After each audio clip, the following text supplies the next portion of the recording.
Hello everybody, I am Dr. Premlata, retired judge from Consumer Court. मेरा mission है आपको consumer protection act के बारे में पूरी और सही जानकारी देना। कंज्यूमर कोर्ट्स किस तरह से काम करते हैं, किस किस तरह की शिकायतें कंज्यूमर कोर्ट्स में सुनी जा सकती हैं और कंज्यूमर कोर्ट्स आपको क्या राहत देते हैं और आपको खरीदारी करते समय किन किन बातों का ध्यान रखना चाहिए, क्या सावधानियां बरतनी चाहिए। हमारे इस वीडियो में दी गई जानकारी के अलावा भी आपको कोई जानकारी चाहिए तो आप YouTube के कमेंट बॉक्स में अपने कमेंट्स और अपने प्रश्न लिख सकते हैं। हम हर रविवार को एवरी संडे लाइव चैट में आपके प्रश्न सुनते हैं और उनके डायरेक्ट जवाब देते हैं। हमारे इस चैनल को सब्सक्राइब कर लीजिए, आइकॉन बटन को प्रेस अवश्य करिए ताकि हमारे फ्यूचर अपलोड्स आपको ऑटोमेटिकली मिलते रहें और हम आपसे जुड़े रहें। Thank you very much. Consumer awakening mission में आपका स्वागत है।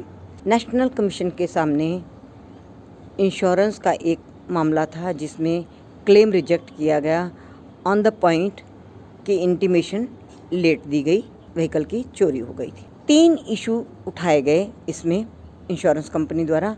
पहला तो ये था कि इंटीमेशन तो लेट हुई, जिसके बारे में हमने पिछले अपने एपिसोड में चर्चा की है। सुप्रीम कोर्ट के एक ऑर्डर की भी हम इसको दोबारा करेंगे। और दूसरा पॉइंट कहा कि व्हीकल की टेम्परेरी रजिस्ट्रेशन जो थी वो एक्सपायर हो चुकी थी, इसलिए भी इस टेक्निकल ग्राउंड पर भी इंश्योरेंस कंपनी ने क्लेम को रिजेक्ट कर दिया। और तीसरा कारण ये बताया कि इंश्योर्ड ने अपना व्हीकल अनअटेंडेड छोड़ दिया था, उसकी अपनी ही लापरवाही थी और उसके कारण चोरी हो गया। इन तीनों प्रश्नों पर हम चर्चा करेंगे। पहला प्रश्न कि थेफ्ट को की इंटीमेशन लेट क्यों दी गई, तो इसमें पुलिस मशीनरी एक्टिव हो चुकी थी, एफआईआर लॉन्च हो चुकी थी। एफआईआर के बाद 2 महीने का टाइम पुलिस ने लिया, 2 महीने बाद नो ट्रेस रिपोर्ट दी और तब उसका क्लेम इंश्योर्ड का क्लेम अप्रूव हुआ और उसने 2 महीने बाद जो क्लेम फाइल किया उसका कारण उसने बताया।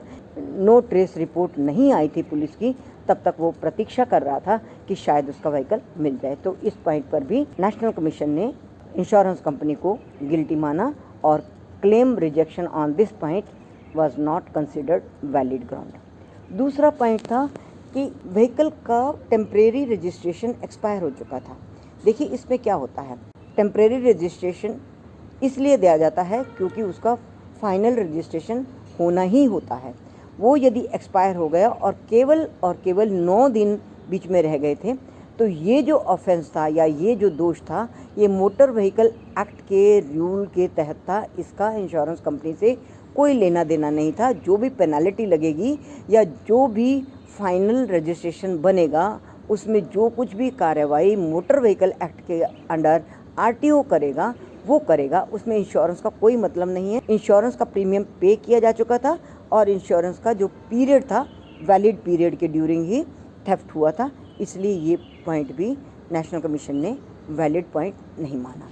तीसरा पॉइंट जो इंश्योरेंस कंपनी ने कहा कि अनअटेंडेड था, व्हीकल छोड़ दिया था और इंश्योर्ड की अपनी ही गलती थी। ड्यूरिंग दैट थेफ्ट इंश्योर्ड एक किसी गेस्ट हाउस में ठहरा था।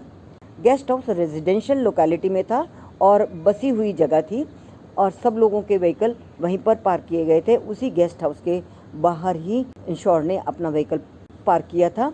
यही बेस्ट वे था पार्क करने का, इसके अलावा कोई और तरीका था ही नहीं। कोई गवर्नमेंट की और म्यूनिसिपैलिटी की कोई पार्किंग नहीं थी जहां जाकर वो अपना व्हीकल पार्क करता। तो ऑन दिस पॉइंट ऑल्सो इसको अनअटेंडेड लेफ्ट व्हीकल नहीं कहा जा सकता और इस पॉइंट पर भी इंश्योरेंस कंपनी क्लेम को रिजेक्ट नहीं कर सकती। नेशनल कमीशन ने अपने दिसंबर 2020 के इस ऑर्डर में सुप्रीम कोर्ट के पहले के ऑर्डर्स का रेफरेंस भी दिया और अपने तर्क भी दिए और इंश्योरेंस कंपनी के इन सारे तर्कों को सिरे से खारिज किया। सुप्रीम कोर्ट ने जनवरी में श्रीराम जनरल इंश्योरेंस कंपनी के विरुद्ध एक फैसला दिया था जिसमें ये माना था कि थेफ्ट के केस में अगर पुलिस मशीनरी एक्टिव हो जाती है और स्टेट अपना काम शुरू कर देता है थ्रू पुलिस, तो उसको भी इंफॉर्मेशन ही मानना चाहिए। स्पेसिफिक इंफॉर्मेशन अगर इंश्योरेंस कंपनी को लेट भी मिली है तो भी इस टेक्निकल ग्राउंड पे क्लेम को रिजेक्ट नहीं किया जा सकता। Thank you very much friends, बने रहिए हमारे साथ। थैंक्स, फिर मिलेंगे हम इसी तरह के एक नए विषय के साथ।